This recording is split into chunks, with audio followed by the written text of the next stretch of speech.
right, boys and girls, I'm not going to lie to you. First off, welcome to the Underworld crew. I appreciate you being here. Hope you're having a good one, but let's get back into this. This is going to be a long one.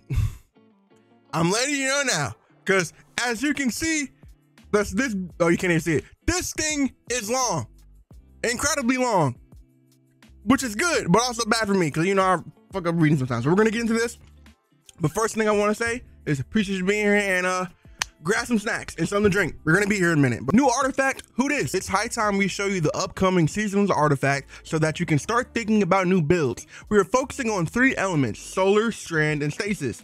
There are also a focus on rocket launchers, some new and some very strong perks around ignitions and shatter, and even some beloved perks making a comeback. All in all, Queen's Foil Sensor allows for several outstanding combinations. Okay, so we've got anti-barrier sidearm, unstoppable hand cannon, unstoppable bow, unstoppable overload auto rifle, overload pulse rifle. Okay, so yeah, everyone's gonna be using Wish Standard and RB this season, because no one's using anti-barrier sidearm unless you want to use the Halo one. Column 2, we've got flame, fiber, and freeze. Combine solar strand and stasis mod. Okay, so you can have solar strand and solar stasis siphon mods in one. Okay. Kindling trigger. Radiant causes solar weapons to apply scorch to unscorched combatants. Ah, dang it, mine. That kind of sucks. I mean, this is good. You get like 1 stack of scorch on enemy who has a scorch, I guess. Blast radius. Rapid final blows with rocket launchers and grenade launchers grant armor charge. Origin perk specialization 1. Improves the benefits of provided by sundering nano munitions.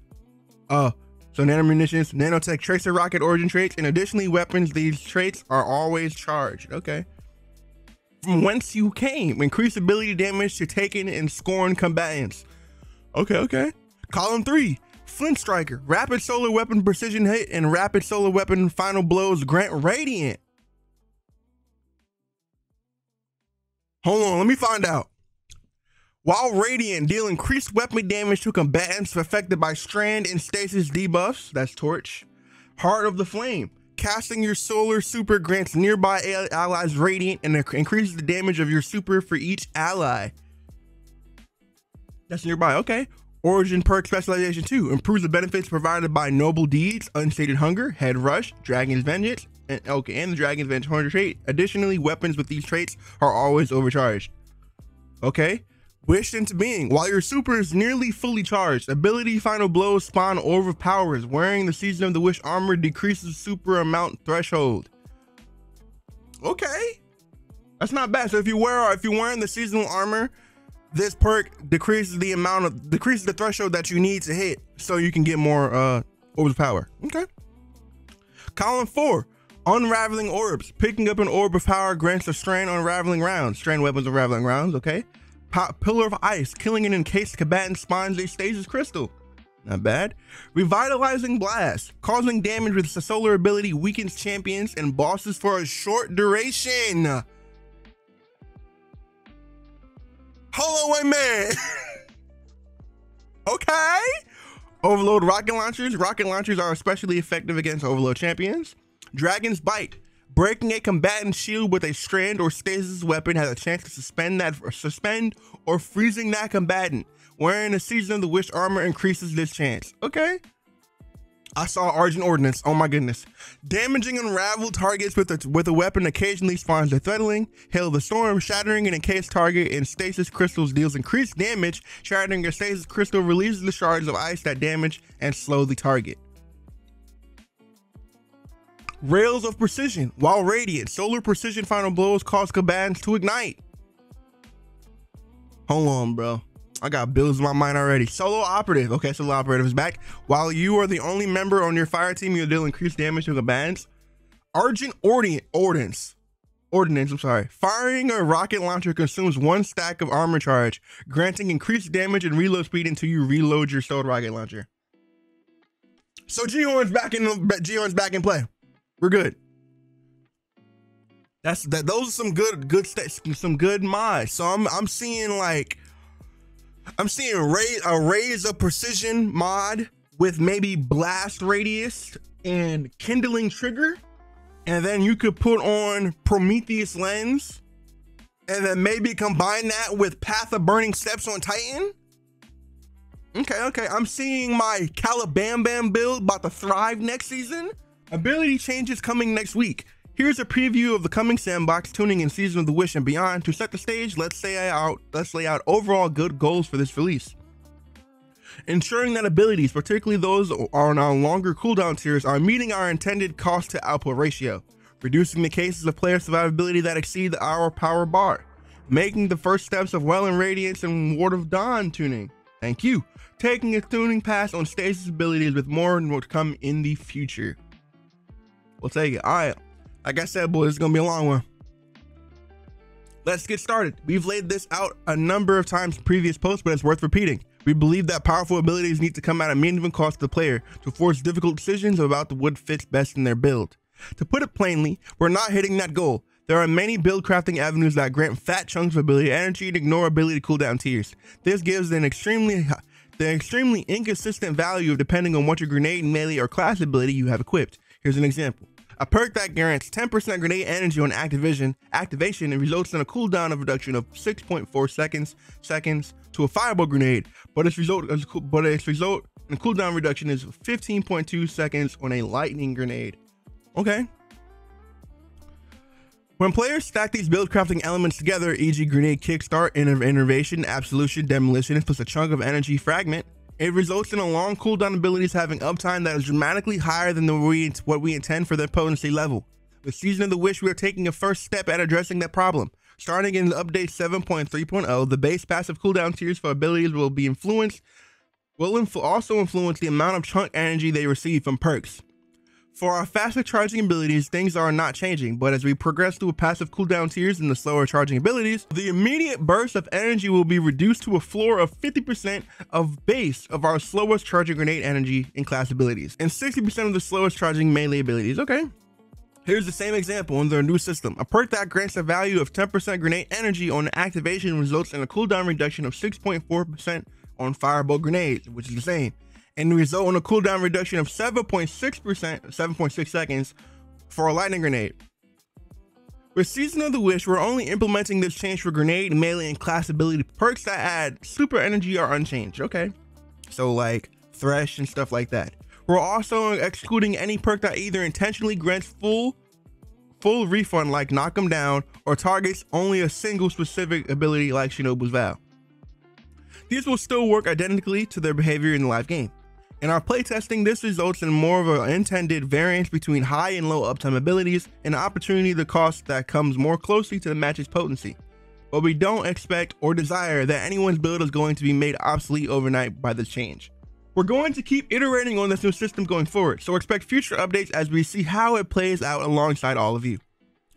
Okay, so they basically they're going to slow down ability charge them a little bit because as you guys know, these past couple of seasons, ever since Subclass 3.0 came out, this game has been less of a shooter and more of an ability game. And I don't blame them because at this point, our characters are so strong, we don't need guns anymore. We can just punch it, as Titans already do. But if you scroll down here, Titan's about to get a little bit of nerf, and it sucks, but we're gonna move on. Staying alive. As our roster player elected difficulty (PED) activities have expanded in recent years, we have shifted the sandbox to enable more of our often risky gameplay loops to feel effective against increasingly difficult lineups of combatants. This can be seen in addition to addition of more defense or support focused tools, including the standardization of overshields, expanded access to healing through restoration and cure, and the development of keywords like woven mail. However, we still need our aspirational content to remain challenging. We are currently in a position where applying combat pressures to well above build crafted players is extremely difficult, which doesn't leave our activity teams with many options for tuning difficulty while still having things feel fair across the broad spectrum of player types. In short, player survivability at the top end is too high, a problem we've touched on in the past, and we need to find a better balance between the two extremes of enabling players to heedlessly dive into the fray and making it feel like a long-range ship damage is the only option to clear an encounter. To that end, we're making an initial pass at tuning some of the top-end outliers, but we anticipate that this process will take place over many releases, so we can ensure that things are trending in a healthy way. For the first pass, we are targeting a small number of subclass keywords that we believe strongly contribute to an excessive survivability combat: Woven Mail, Restoration, and Devour. Oh, oh no!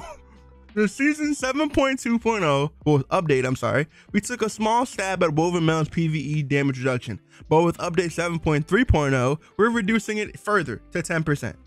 Reducing it a further 10%. While this relatively small change, we want to evaluate alongside the changes of Banner of War that you'll read about later on before taking any large swings. I got some stuff to say about Woven Mail. Not Woven Mail, but Banner of War, but I'll talk about that later. Woven Mail, reduce the damage resistance versus PvE combatants from 55 to 45. Whew. Restoration's heal rate is being reduced in both PvE and PvP, similar to Woven Mail's case. We want to see how this feels on sitting alongside some of the changes to Throwing Hammer and Soul Invictus further down. Like I said, we got nerfed. Restoration, reduce the healing rate of Restoration ×1 was 40 HP per second in PvE and 20 HP per second in PvP.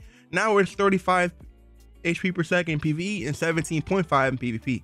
For Restoration ×2, it used to be 65 head points per second in PvE and 32.5 in PvP. Now it is 50 in PvE and 25 in PvP.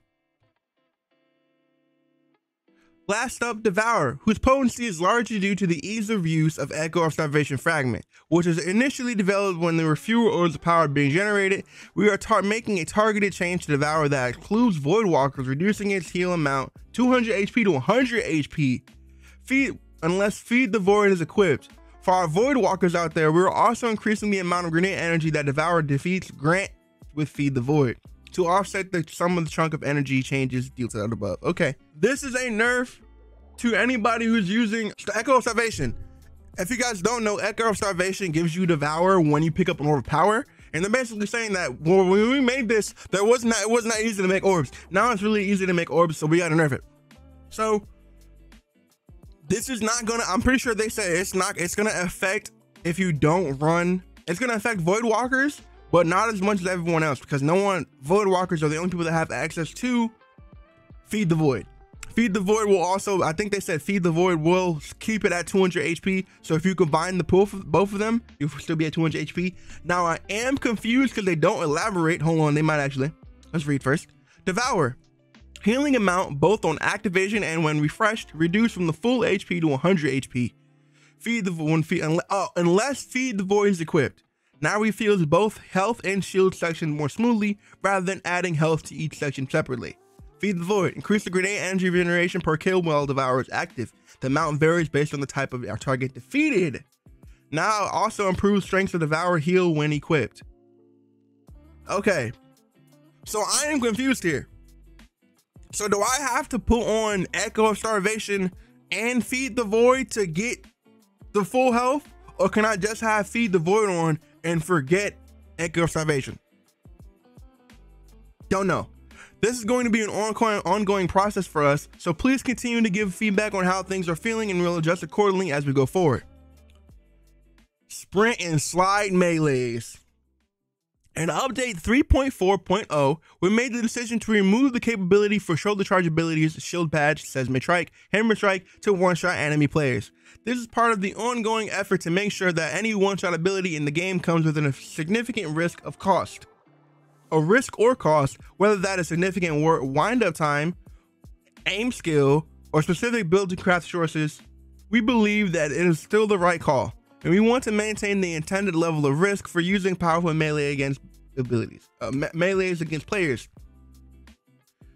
Players are currently able to circumvent this change by sliding, firing their weapon, and still being able to initiate the shoulder charge or slide melee. This results in an effective one-shot kill that is extremely difficult to track or understand if you're on the receiving end. Starting in the Season of the Wish, firing your weapon while sliding will now prevent the activation of sprint or slide activated melees. We originally intended for this change to be isolated to shoulder charge capabilities, but in our initial play testing, we quickly realized that shoulder charge was easily replaceable by Tempest Strike, Lightning Surge, or other slide melee abilities, so we're including them in the change as well. Thank the heavens, because I would have been mad if we couldn't shotgun shoulder charge and Warlocks could still freaking use a wave frame grenade launcher and freaking shoulder and slide, jazz hands. You know what I'm talking about. Sprint and slide activated melees can no longer be activated after the player fires their weapon during slide. So all these weapons are being affected. All these things are being affected. Alongside this change, we're also increasing the potency of Tempest Strike, which felt somewhat left behind, given the powerful synergy between flow state and lethal current. Increased Tempest Strike. Increase the base damage from 110 to 125. Rework tracking behavior to be more consistent at longer ranges. Improved consistently when traveling over terrain. Okay, so yeah, Lightning Surge is the Warlock one. Tempest Strike is the jump freaking wave up for Hunter. In my opinion, I'm still going to take freaking lethal current flow state. And Titans, pour one out for a homie. With Season of the Witch, we released Banner of War, which has quickly jumped to the top of the aspect list of Titan players. It is currently equipped for nearly 20% of all Titans for Season of the Witch PvE activities, which is rivaled by only Into the Fray by 15% of playtime, which is a Banner's net neutral pairing. We are very happy with the way Banner of War has supported the Berserker subclass Fantasy, and don't want to reduce the ability to do so when at maximum charge. However, it is currently too easy to build up that maximum charge very quickly in content with sufficient density of combatants, especially with the help of your teammates. With Season of the Witch, we are making a change to slow down the charge progression, increasing the number of defeats required to level the banner up at each tier. As part of this change, we will also slightly increase the timer extension granted by each enemy defeated to compensate. Okay, I don't know if I remember because I'm a Titan, but I definitely remember somebody on the team saying that Banner of War was fine and they had no plans to nerf this thing. What happened? What happened? I want to know. Why? Was it the Halloween event? Were you mad that you were getting excluded from Legendary Haunted Lost Sectors because you weren't a freaking Titan? Come on, man, let us have something, G. We can't have nothing. These, like, they hitting our two main things. I didn't even get to Bonk Hammer yet. Let's move to it. Let's talk Bonk. Prior to Solar 3.0, Throwing Hammer was a Code Devastator, was in the Code of the Devastator subclass tree, which didn't have much in the way of survivability tools, other than picking up the hammer after a hit. This meant that players needed to be significantly more careful in their play and generally weren't as capable of standing in a champion or boss's face with impunity while they chunked a hammer at the torso over and over and over again. While it makes for a fun visual, we don't believe that this behavior is healthy for the game. So alongside the changes to restoration detailed above, we are looking for more fundamentally at how Throwing Hammer functions. We started this section off by talking about the relationship between potency and uptime, and how the rules of Sandbox begin to break down when these don't match up for a given ability. Throwing Hammer isn't currently matching up. We don't want to remove the full energy refund on pickup because the conventional gameplay loop is still really fun, but we don't want to add some downtime between throws to discourage the stand next to the boss and bonk them behavior. To that end, we are picking up a Throwing Hammer will now return its energy over a short duration rather than instantly. We are also increasing the projectile tracking strength so that players who choose to chuck the hammer at longer ranges are more consistently rewarded for taking that risk. Throwing Hammer, now when picked up, now returns the energy over 1.4 seconds rather than instantly. Increase projectile tracking strength by about 20%. Part of this equation is also Sol Invictus, which also offers a reliable safe haven in sunspots. Similarly to our Throwing Hammer changes, we don't want to discourage players who want to move from position to position, advance through combat space, but don't want to make sure that players who bunker in dangerous positions, such as at the feet of a boss, aren't able to do so for long. This duration is only ever reached when the player is standing inside of a sunspot. Sunspot duration without the owner standing inside remains unchanged at 5 seconds. So, Bonk Titans got hit hard. We are no longer able to freaking just bonk as much as we want, and that sucks. But I'm not gonna lie to you, it was kind of strong. So, I guess it was warranted. Well of Radiance and Ward of Dawn, this better be some trials, nerfs, and PvP. Disable the entire subclass of PvP. I'm joking, of course. With update 3.4.0, we made a change to our super cooldowns, placing Well of Radiance and Ward of Dawn in the fastest recharging tier. This decision was largely based on the skill on their kill potential versus supers that deal burst damage or allow you to roam the field for potential team wipes. The game has changed significantly since then, and with the changes to Trials of Osiris, Dominion as the game mode, and shorter round times in general, we want to reevaluate their placement. In Season of the Wish, we're increasing their base cooldown times by 1 tier, matching the passive cooldowns with some of our burst supers like Blade Barrage and Chaos Reach. Our goal is for the Well and Ward to have a stronger competition around base modes, giving other players more tools to effectively deal with them under the time pressure that modes like Dominion has. Well of Radiance and Ward of Dawn increased the base cooldown from 417 seconds to 455 seconds. I would have increased it to 500, but that's just me. On a longer time frame, we're evaluating Well and Ward's place in Sandbox more fundamentally. These two supers are currently operating in the two similar space, leaving little room for them to breathe on their own. Well of Radiance in particular offers too much, and its effective invulnerability is not something we believe the Sandbox can or should continue to support. We are not making further changes to Well or Ward in Season of the Wish, but we do have a suite of future changes planned to reduce Well of Radiance dominance in PvE and push gameplay for these two supers further apart. We'll provide more details on that closer to their release. You Well Warlocks, born to Nova, made to Well people, your time has come. Right as Final Shape is coming to where we can go to Sunsinger.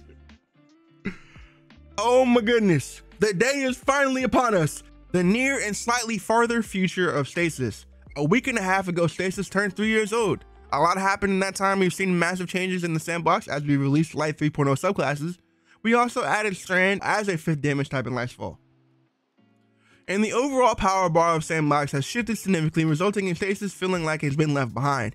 We've given Stasis some tuning updates here and there, but we believe it's time to give it a bigger shot in the arm. Starting with Season of the Wish and continuing into the Final Shape, we're making a number of quality of life changes to improve Stasis reability in combat. Let's start off with the Fragment Suite. For this release, we focused on our stat bonus and penalties, removing those that felt unnecessary, tweaking them to making underperforming picks a little more attractive, or shifting them to better suit their gameplay of the Fragment, Whisper of Hedrons removed the -10 strength penalty. Whisper of Impetus now provides 10+ resilience.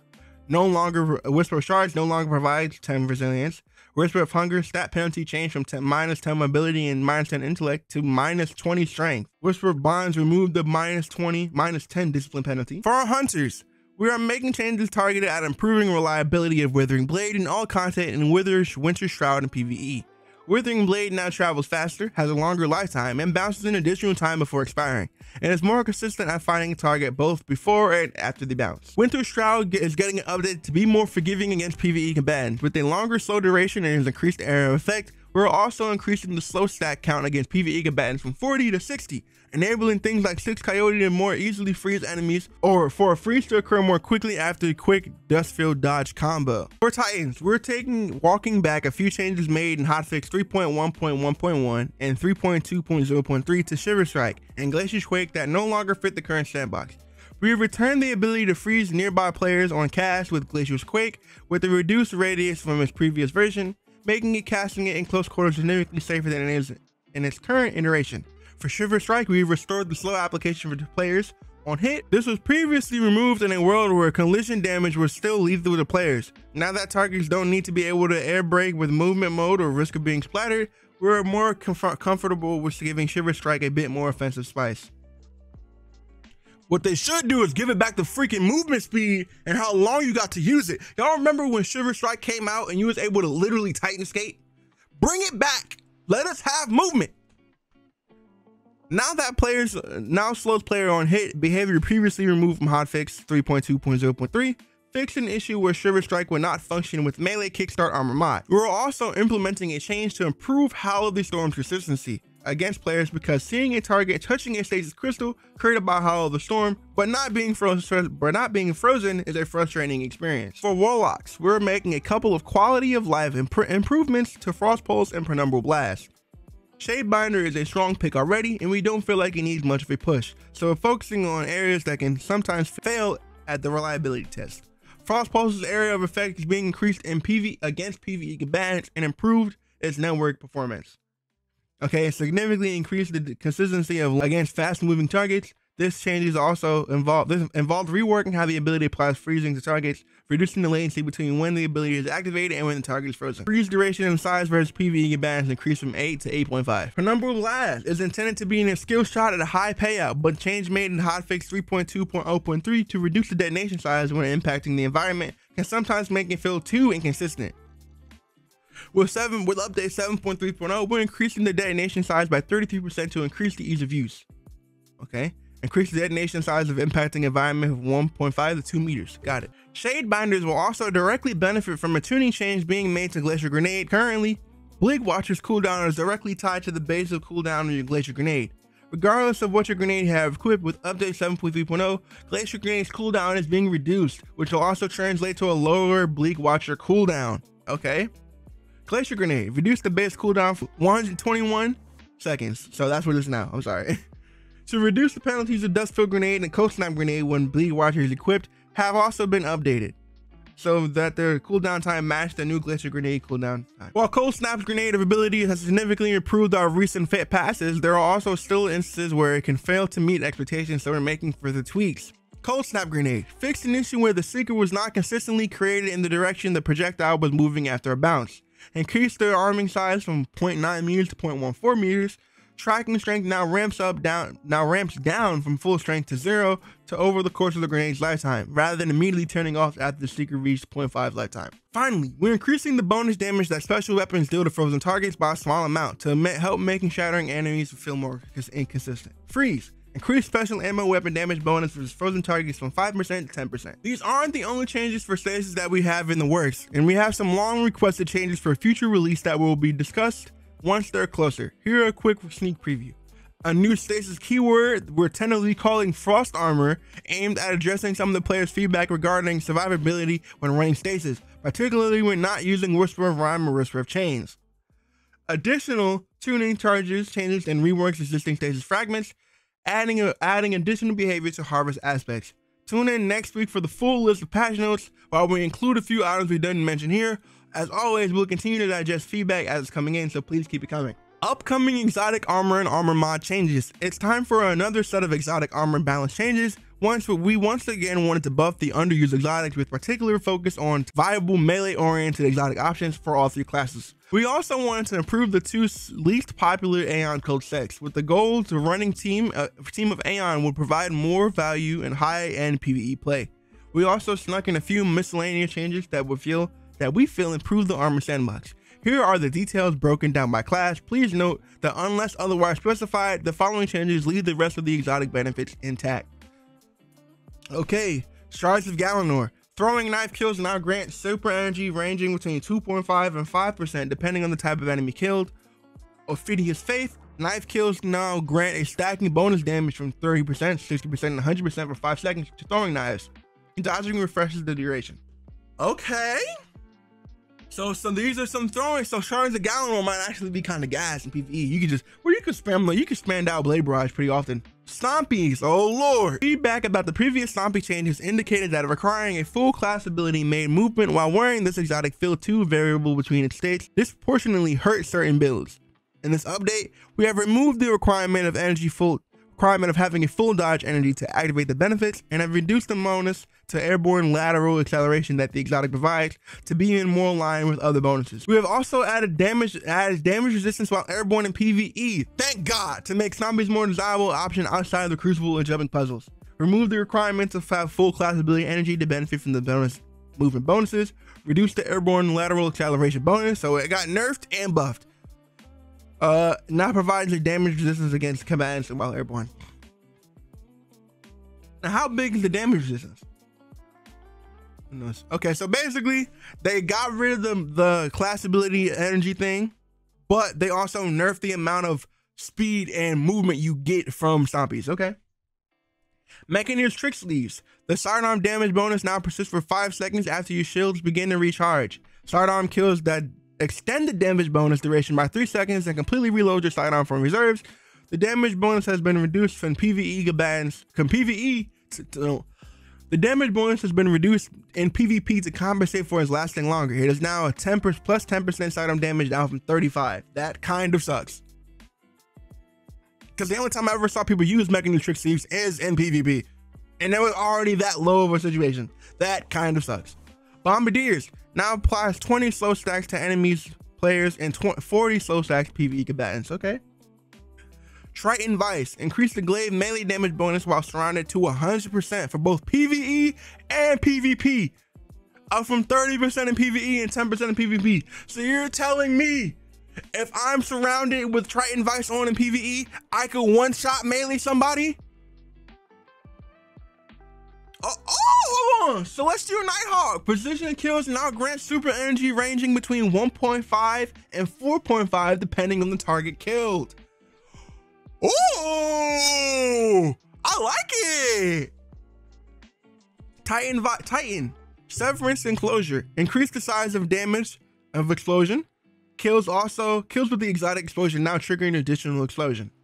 Okay, so that's the finisher chest piece. Peregrine Greaves. You now have to be airborne for a brief time before the exotic effects will apply. Damaging champions, tormentors, or mini bosses with a shoulder charge deals further increased damage and refunds your melee energy.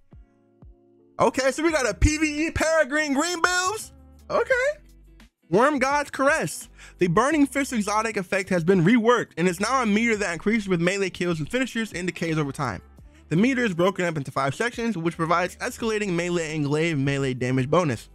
The upper of the end of the meter also provides escalating weapon damage bonuses. Okay. As the meter decays, it passes back through the earlier tiers rather than deactivating immediately. The meter decays more quickly, the more full it is. Okay. Ashen Wake. Fusion Grenade impacts now stun unstoppable champions. Good. Synthos. Oh no! While we wanted to bring the generic melee bonus down a bit further to give space to other more specialized melee exotics to shine in their specific niches, we felt like it was safe to bring Synthecep's glaive melee bonus back up to a substantial amount. We've also increased the melee lunge range for increased. Wait, what? We've also swapped the increased melee lunge range for increased weapon handling and reload speed. Ooh! Boys! I ain't even, okay. I'm gonna talk about this later. Pressure Scars. Kills with weapon matching your subclass now applies Restoration Tier 1 for 1.5 seconds in PvP and 3 seconds in PvE. Okay. For Titans, boys, I don't know if y'all know, I never made a build in this, but I've made stuff on it. For my specific Banner War build, I swap stuff up all the time. If I'm looking for boss damage, I use Tractor Cannon. But if I'm just killing as many ads, I actually sometimes use a glaive. And I'm using Syntheseps on that build. So boys, we might be back. I might actually, especially since the exotic glaives just got a buff. Yo, this might be gas. I ain't gonna cap. Hold on. Hold on. Warlocks, Ballador's Wrath Reavers. Now when you cast Frost Pulse Rift, nearby allies gain Tier 2 Stasis Surge weapons, bonus for 10 seconds in PvE and 5 seconds in PvP. They also gain a 50 HP overshield. The stasis damage bonus provided to allies by Winter's Wrath Shockwave is now a Tier 4 Stasis Surge. We have a bonus when you Winter's Wrath and you gain a Tier 4 Stasis Surge weapon bonus as well. Okay. Okay. This is the one from Lightfall, right? Yeah, I think so. Apotheosis Veil. Lord, I haven't heard that name in ages. Casting your super now grants a Tier 3 for all your nearby. Cure Tier 3 for all your nearby allies. After your super ends, you now temporarily gain greatly increased melee and grenade energy regen for 8 seconds. Fellwurter's Helm. Move the size of the weakening burst and duration of the weaken up 1 tier against all targets, except for finishers against bosses, which retain the maximum size duration. Okay, Karnstein's Armlets. Melee kills now grant Cure Tier 3 and Restoration Tier 1 for 8 seconds. Finishers now grant Cure Tier 3 and Restoration Tier 2 for 8 seconds as well.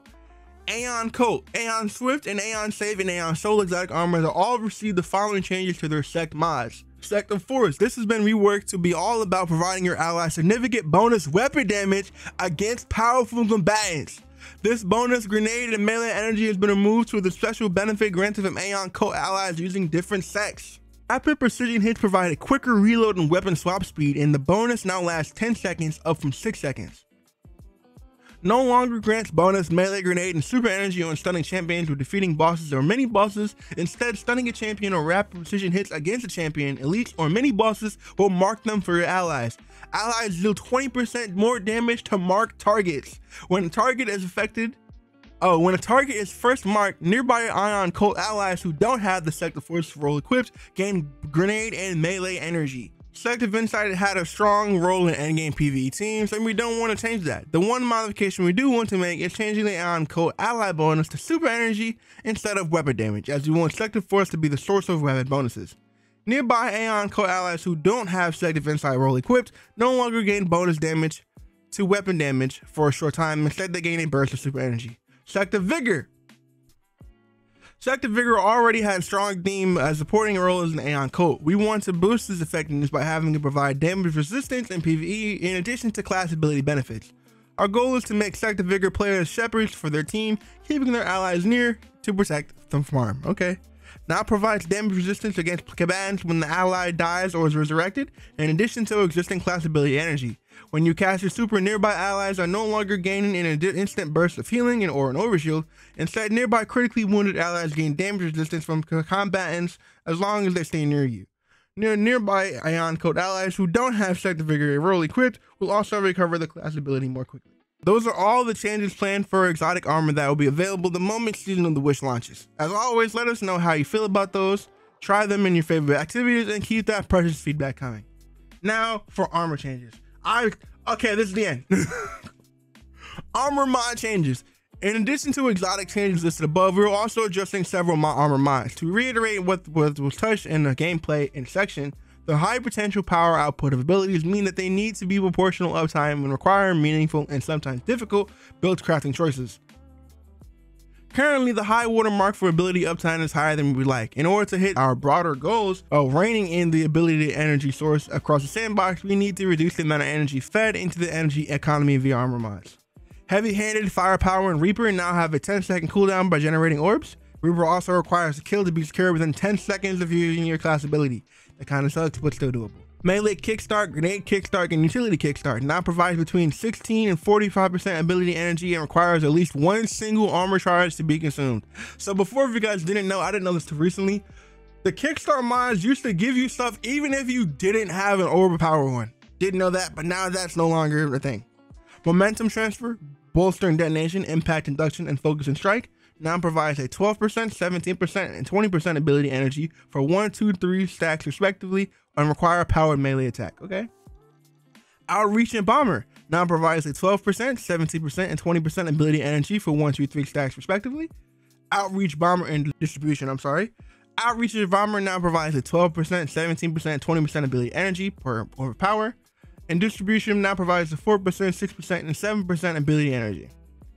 Energy provided and further reduced based on the cooldown of its class ability used, with the shortest cooldowns being reduced by 60%. We believe these changes will return some meaningful choices to both ability usage and an armor charge system, while allowing each armor mod to provide a valuable effect. After almost 2 years of hard work, we start the Fireteam Finder beta test shortly after Season of the Witch launches, starting November 30th, while players have access to the first public raid stress test of the new group finding tool, while we gather data to help things working smoothly. Okay. The first test will focus only on raids, but be aware this is one of the most ambitious launches we've had in Destiny in a long time. So please be patient and share all of your feedback so we can all work the gremlins out of the system. Our goals with this launch is to clear and ensure the Fireteam Finder scales properly for millions of players and deliver a world-class LFG tool for all activities in the near future. We also have more to share about this article dedicated to the Fireteam Finder, so go check it out if you haven't already. Okay, so if you guys didn't know, I just found this earlier as I was recording this. They dropped an article basically saying, hey guys, we're doing a stress test of the LFG on November 30th from 9 AM PST to 5 PM PST. The beta period begins from December and pending stress test results, and full release is targeting late January. So that's it, boys. I told y'all to get some freaking food. This recording is 50 seconds long. Let me prove it to you. Right here, 50 minutes long. Anyway, I gotta get to editing. I hope you guys have a good one, and I appreciate you guys being here for today, and I hope you stayed to the end of this video. If you did, I appreciate you even more, because golly, this video is long. I hope you have a good one. Remember, stay spooky. Love you. Peace.